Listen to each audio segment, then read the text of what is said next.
Laurie, qui est à retrouver ce vendredi soir dans la nouvelle émission de TF1 appelée Dream Team, est maman d'une fille prénommée Nina.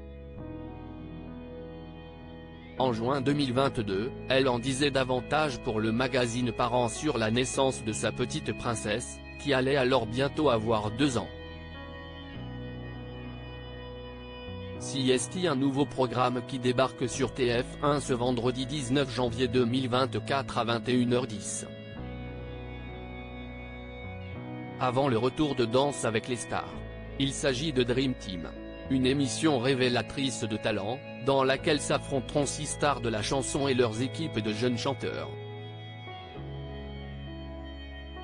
Dans le jury qui les départageront, on retrouve Laurie Pesté.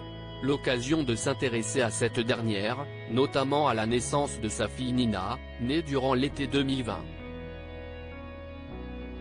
Pour le magazine Parents, en juin 2022, l'interprète de Ma meilleure amie délivrait une drôle d'anecdote au sujet de l'accouchement de sa petite princesse qui s'est déroulé plus tôt que prévu, 5 semaines en avance. Elle et son chéri Yann Dernocourt, note de la rédaction, avaient mis les bougies sur la brioche. Le soir on devait aller se faire un resto sur la plage, lui devait aller faire du surf dans la journée.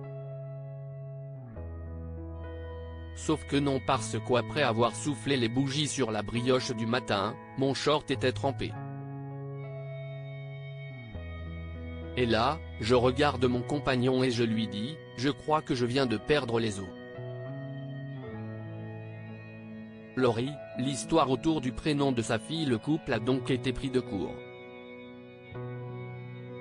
Y compris pour ce qui concerne l'appellation du bébé, on s'était dit qu'on avait encore le temps. Sauf que quand on est arrivé à l'hôpital et que la sage-femme nous a dit alors, comment vous allez l'appeler? On s'est regardé, on a regardé la sage-femme et on a fait on peut réfléchir encore et on voit ça plus tard? Parce qu'on n'était pas encore décidé. Pas encore décidé, mais ils avaient déjà une petite idée, avec le prénom Nina, on l'aimait beaucoup. Il était dans ma liste, il était dans sa liste. On s'est regardé, on s'est dit, bon, Nina? Ouais, ok. C'était comme une évidence, alors que la veille on se posait encore la question, on ne savait pas trop.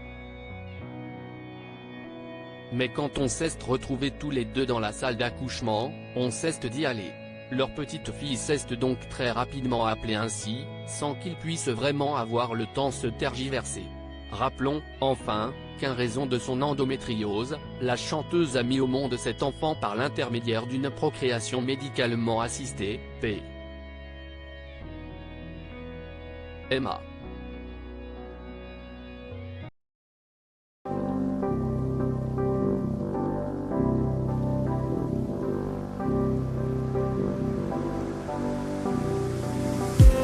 I just need